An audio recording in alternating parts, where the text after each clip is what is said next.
Hello, everyone. Welcome back again to the Thea Ventures Unheated podcast. Today, we're super delighted to have Nat Manning here, the co-founder and senior advisor of Kettle, which is an AI-driven climate risk company based in the US. So welcome, Nat. Super excited to have you here. Thanks for having me, Priya.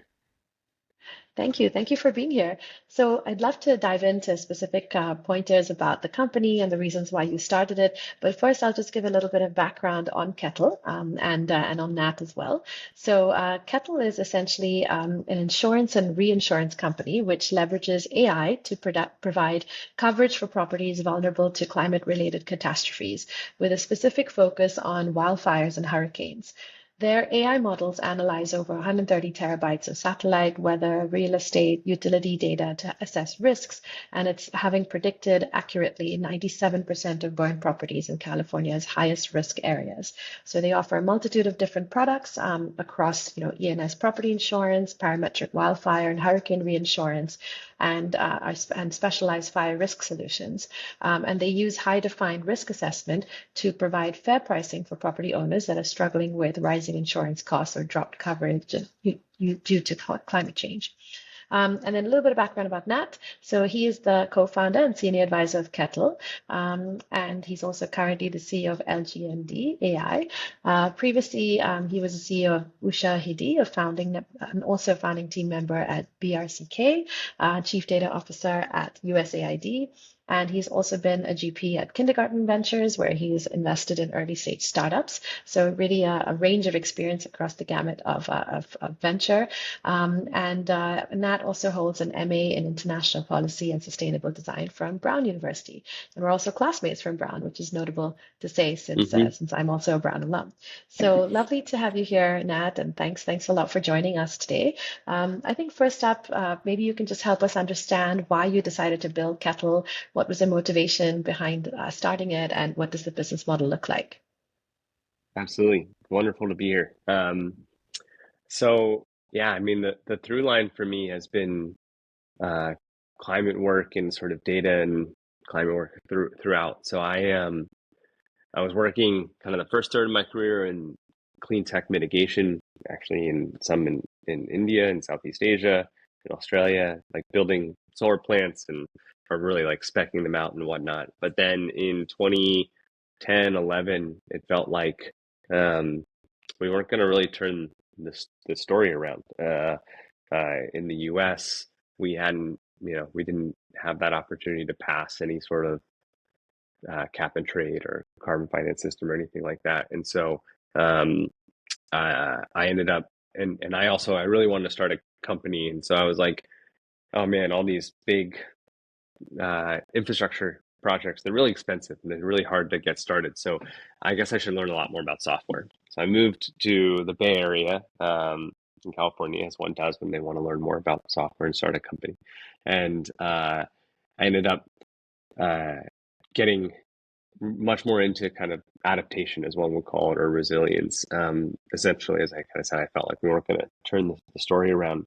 I started working in first response software with this company, Shahidi, which is the largest open source software platform for community crisis response, founded out of Kenya. Spent a bunch of time in East Africa, and was doing that work. And then uh, I got asked to come work in the White House in 2012 to 2014 and worked in the Office of Science Technology Policy and with USAID and FEMA. And I was focused on opening up data, government sort of data. A large part of that, honestly, like it sounds fancier, than I probably deserve credit for. Really, I was kind of just trying to convince um, bureaucrats that PDFs are really terrible and that you should put them into machine readable formats and things.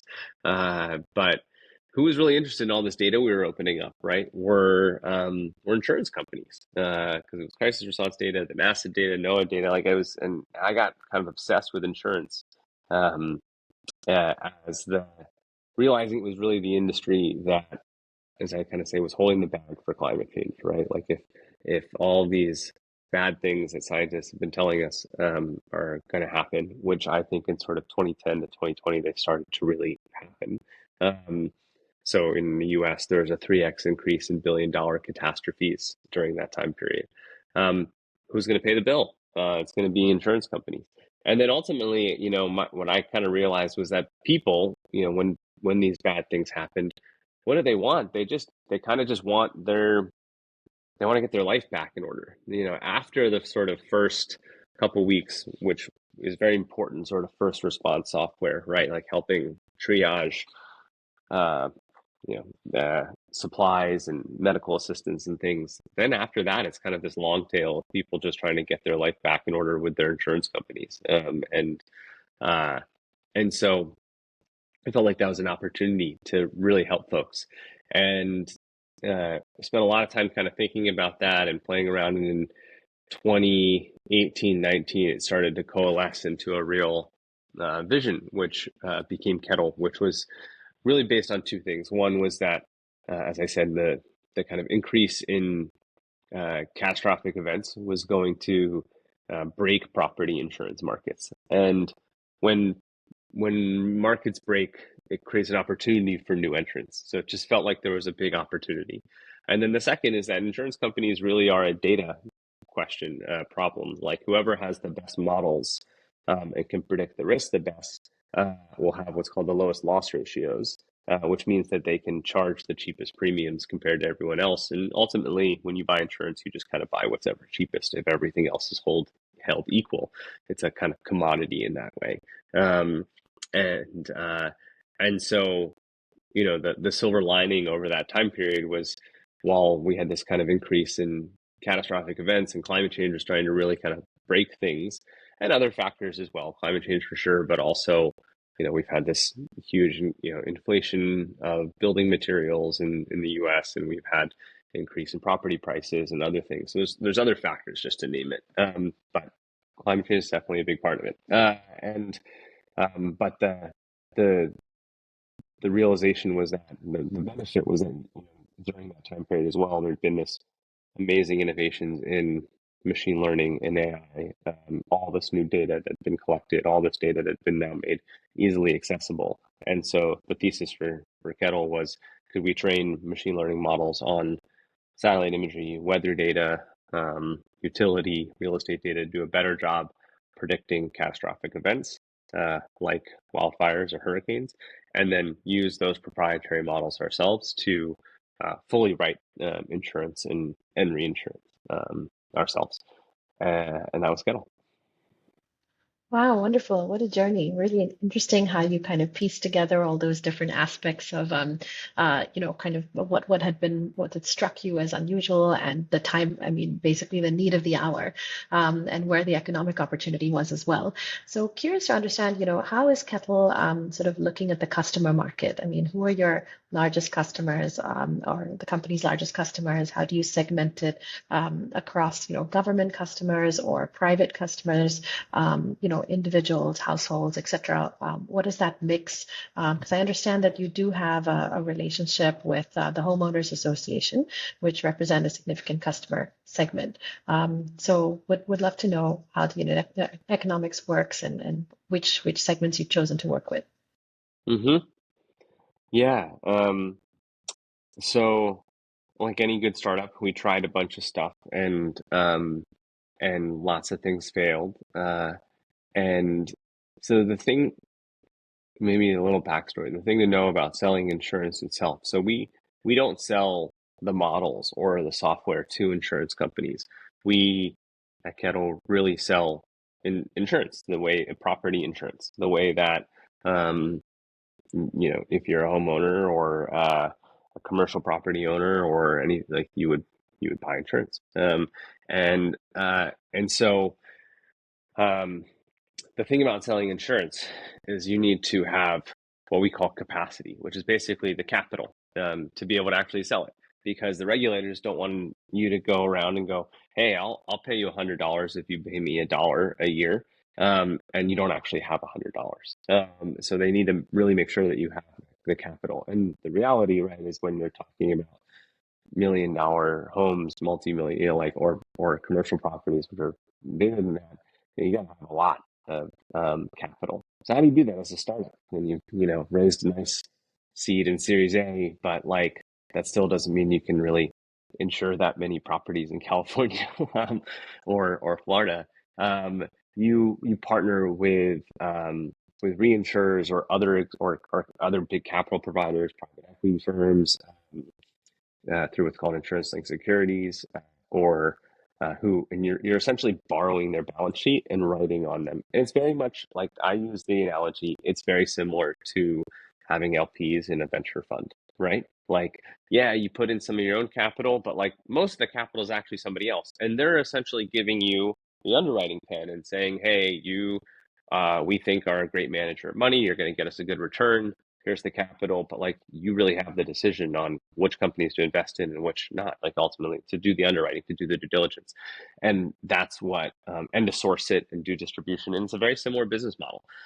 So Kettle, it's called being an MGA, managing general agent. And essentially, uh, Kettle does all of, does the is in charge of everything other than paying the claims. It's not the capital behind it, but it's doing it on behalf of others.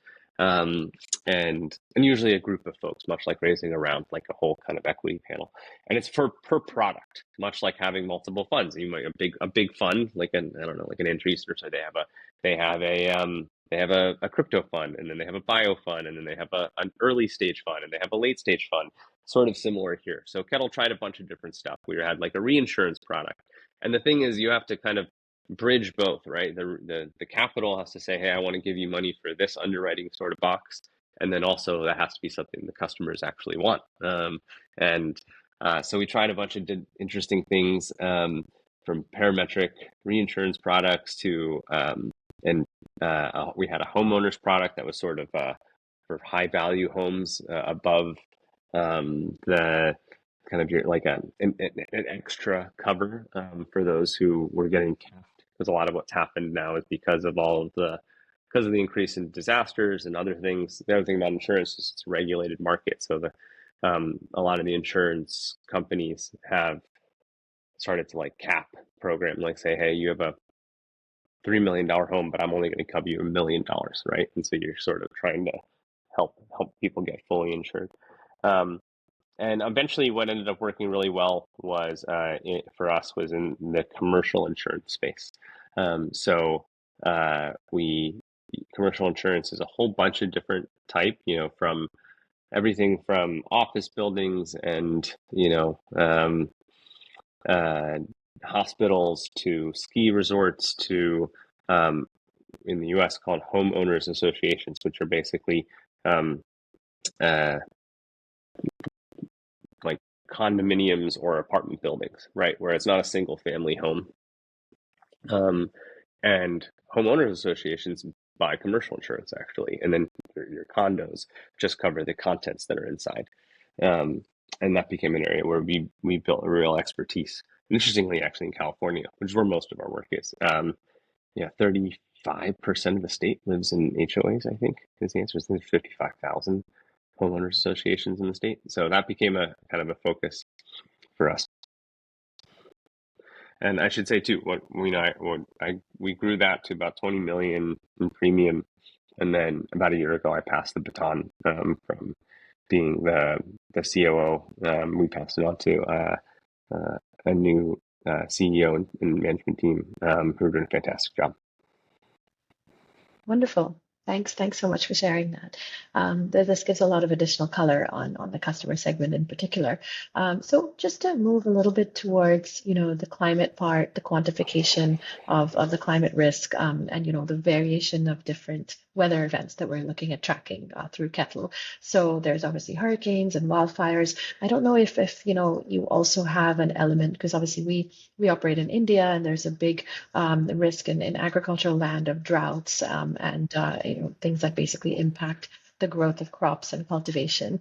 And so I wonder if excessive rainfall or droughts or tornadoes or cyclones, or those are the kinds of weather events you also track and provide insurance and protection claims on. And what are the other sort of use cases beyond commercial? Mm. Um, so we certainly track droughts, but for the time being, Kettle is focused on sort of property insurance. But I've spent a lot of time looking at agriculture as well. Obviously, as you said, kind of it's informed by it. So and similar, but we and I actually in California where it became interesting was in actually wine growing of all things. So there's a lot. We spent a lot of time looking at that, but there's a lot of agriculture in California as well. Um, and but we um, for the time being, and the primary focus has been an expertise in understanding the risk of really wildfires, but um, any kind of catastrophic risks that are being exacerbated by climate change to properties themselves, to the buildings. Um, However, maybe I'll mention agriculture, certainly something we looked at in rainfall and drought. So on the one hand, drought ends up being a major factor in wildfires because some of the major risks or the major causing of wildfires is um, uh, low vegetation moisture index, which is essentially a fancy way of saying drought. Everything's very dry. And then wind is the other really important part. I mean, it's a little fancy and crazy. We run all these incredible models and everything, but at the end of the day, fires start with, if you ever started a fire, it's like you need dry brush and oxygen and a spark. And those are the three factors. You're just figuring out kind of that at scale. Um, and so some of the interesting stuff, there's like 10,000 wildfires a year in California, actually. But 10 of them usually cause like 99% of the damage. And so the big question is, where are the ones that are really going to get out of control, like in LA in January? And because we're actually very good at putting out most of them. But the problem is, it's also like what's the old story? I guess like mixing metaphors, but like holding the flood at bay. Like if you put everything out for years, eventually the things are supposed to burn. It's natural for the forest to have that kind of cleansing. A lot of the reason why there's been a lot of danger from wildfires in California lately is because we spent 50 to 60 years really putting everything out because now humans were there. In a natural occurring way, those 10,000 fires would all be sort of a couple thousand each, but instead now you have 10 of them that become sort of 400,000 acres or something, and they get really out of control. And so there's a balance. One of the kind of products we sell, this kind of brings it back to agriculture, is a parametric insurance product. And so, what is a parametric insurance product? Is what that means is it the claim, the payment is based upon sort of a third party trigger versus what we would call indemnity, which is sort of like you file a claim. You say, I lost $100,000. Here's a claim for $100,000. This is what it took me to kind of fix up my house after this fire. Please pay the claim. That's kind of traditional insurance. Parametric is okay, if you buy a certain amount of coverage and if fire enters into your property, is the way we did it, into the property line, and you can use NASA and satellite imagery to tell, then we pay out the claim. And what that does just reduces a lot of the administrative costs, and there's sort of this trusted third party ref trigger that can be helpful, and people get paid a lot faster than in kind of traditional structures. So that's the benefit of it, and that's been used. That parametric has been used really successfully in agriculture in all over the world, because often for agriculture it's rain. So the amount, it's a trigger if there's less than X amount of rain over Y amount of time, we pay out. The insurance company will pay out a certain amount. Got it. Got it. Super interesting. And when you were building out Kettle, and thinking about the various team experts, or essentially where the sort of the skill set had to come from. Obviously, you're not building a conventional climate tech company, building insurance plus risk plus AI, etc. So how did you think about the right kind of talent to source for this company, and how has that also informed you in your new company as well, what you're Mm, looking to build and the whole prospect or process of building a team? yeah. Well, I really believe the team is what makes the company, and a leader's job is to really just set the team in the right direction, and have and it's I think that sports team is a great analogy, right? And as I often said, it's more like being on a soccer team than like in track and field. You can't win individually and have your team lose. You have to like you win and lose as a team. Like on a and some people are defense and some people are offense, etc. Um, I In building kind of the Kettle team, you really need to bring in the expertise from the insurance world. Because just understanding just how these kind of financial products are structured, how they get distributed. There's a lot of it's its own huge industry, and with a lot of important knowledge and trust that goes. So that was me finding my co-founders um, and they came from the insurance industry and had a lot of trust and expertise there, um, and then building out the kind of that part of the team. And then the second is really the technology team building the models, and that was interesting because it was a combination of folks from sort of the traditional technology world, ex Googles and ex Facebooks who had expertise in sort of machine learning and running models and things like that. And then you had sort of academics who were really coming from um, building big climate models, and still very technical, but like more academic climate modeling and wildfire modeling and things. And then the third was actually folks from sort of hedge funds, where because at the end of the day, you're trading risk, right? And that's sort of like trading models on for in the public equities markets and things. And so those are three very different cultures, and but all brought real important expertise. Specifically the quantitative hedge funds, I should say. But we recruited from all three, and then worked hard to kind of like make the cultures across all swim in the same direction, which ended up being really powerful. I mean, I think I truly do believe that Kettle built the some of the best wildfire models in the world, and like our sort of expert, I think our numbers have proven that over the last few years. We did a very good job predicting the risk that came during the last big terrible events in January. Absolutely. No, that's so inspirational actually to hear about how you brought these different people together and the kind of engine that you built. I'm sure it's a template for many new founders, launching up businesses as well in this space. So curious to know about your next chapter now, with your new company. How Yeah. has being at Kettle informed you, or the past few years of experience that you've had, even managing a venture fund and seeing so many different trends out there and so many kind of pattern recognition I'm sure you've had across the scope. So is it also in the climate tech space, or how would you describe this new venture? Yeah, so the new company is called Legend. Uh, we spell it LGND. The website's lgnd.io. And what happened was after passing the baton at Kettle, I was really spending a lot of time thinking about um, I mean, just some of the most exciting stuff that's happening in the world right now, which is sort of the AI platform shift, the AI revolution. And you got to think when we started Kettle, like this was pre-chat GPT by like 3 years. We called it ML back then, machine learning. And we were training all these CNNs uh, on each of these big, on big data sets, training a specific CNN to try to predict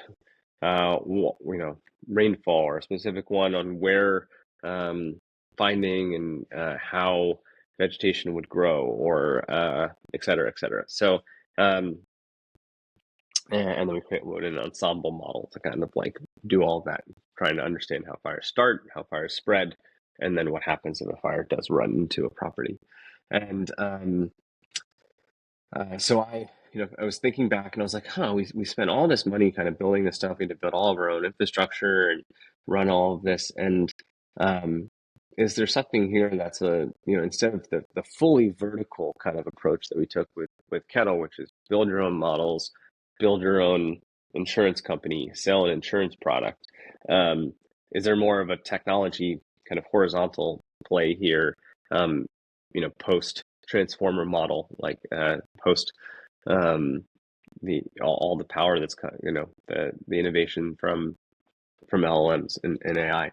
And I was catching up with some old friends, Bruno and Dan, and I was thinking a bunch about that. I was like, is that an underwriting platform? Is it something else? Is it even further back? And Dan and I worked together in the White House, and he was working on opening up data out of NASA, and Bruno was the first chief scientist at Mapbox, and then led the planetary computer at at Microsoft, and actually was the head of the chief scientist of the Global Adaptation Network, which is where we first met.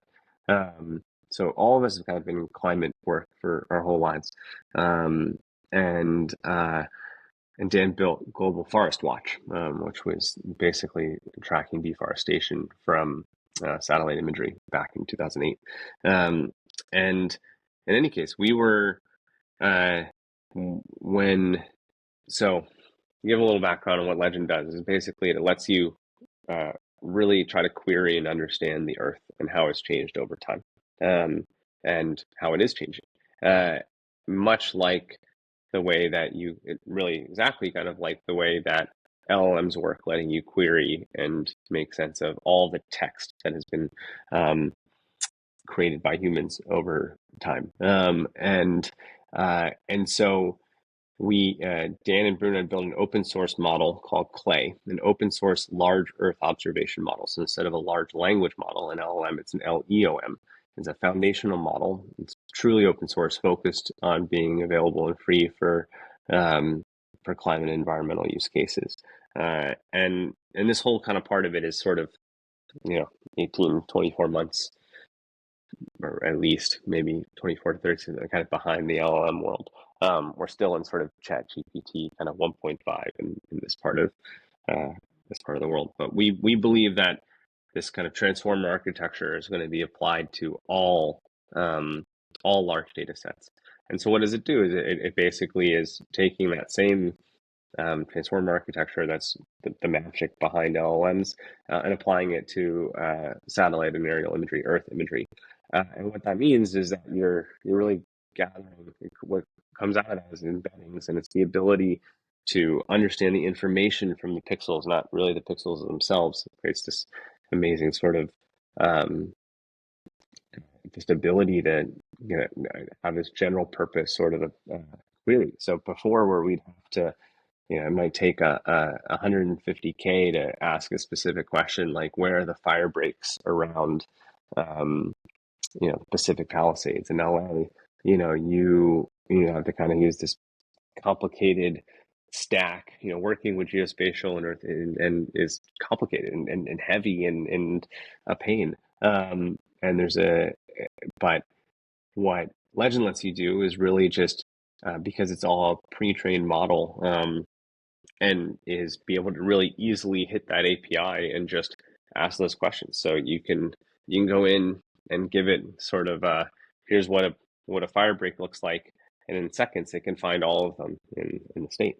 Um, and then also you can imagine sort of the change detection over time as well. So you can, and where we're driving toward is being able to ask in text a simple question like where have the how the fire breaks changed in in LA over the last 5-10 years, and we could be able to show you, right?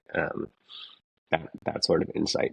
So that's just one example. Any sort of query that would be about the physical world is what we're aiming to be able to bring to market.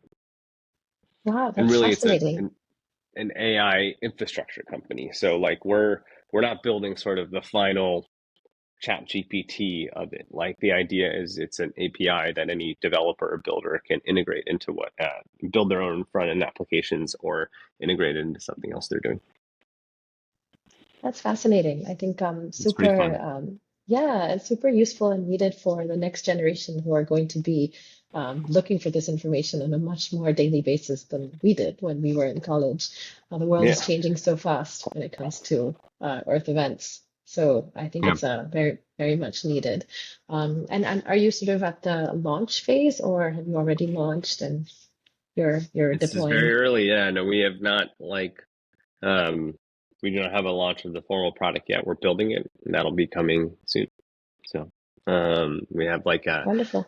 you can go grab the open source model and put it to work. But what Legend really is the fact that um, all these models that people are putting out, these large Earth observation models, they're all really hard to use, and you can't really use them at production. And so Legend is the infrastructure, the API to be able to just put any of these models to work. Much like you can go grab, you can work with Pinecone or LangChain or a number of other ones, and just put a LLM to work inside of an application in like with a few API calls, and that's pretty incredible today. And so the idea is to be able to offer the same thing. And yeah, we're a Fantastic. couple months away from launch. Yeah, well, early congratulations on this. It's Thanks. fantastic. Yeah, really excited to follow your progress. And thank you once again for joining us, Nat. I think this is really illuminating to hear about your journey, both with Kettle and with Legend. And before that, from university all the way till today. Mm. Love your passion for climate and for helping us solve the world's biggest crisis as we know it. And really, really thrilled to have you featured on our podcast. So thank you Thanks once for again, having and me. we hope to see you Yeah, again soon. Thank really you. appreciate being here. Thanks for you. Thank you.